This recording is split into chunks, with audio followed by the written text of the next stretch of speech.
84 నుంచి చూస్తున్నాను.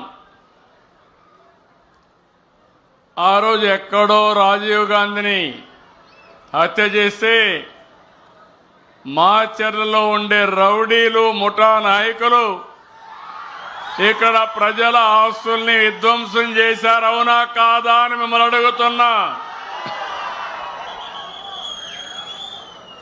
ఈ మాచర్లలో ఇటీవల కాలంలో ప్రజాస్వామ్యం లేదు, ఎన్నికలు లేవు.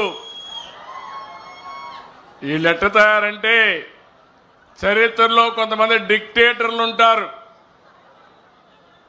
వారికి ఏ గతి అయిందో ఇక్కడ కూడా మీ ప్రవర్తన మార్చుకోకపోతే మిమ్మల్ని ప్రజాస్వామ్యం క్షమించదని మరొక్కసారి హెచ్చరిస్తున్నా.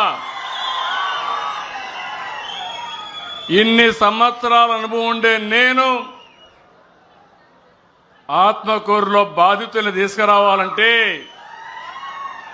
ఇక్కడికి తీసుకురాలేక గుంటూరులో క్యాంపు పెట్టి నేను రావాలంటే మా ఇంటికి ఆ రోజు తాళ్లు కట్టి రానీయకుండా చేశారు.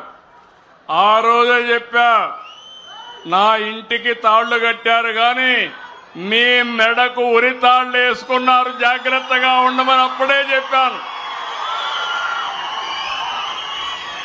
అదే జరిగింది.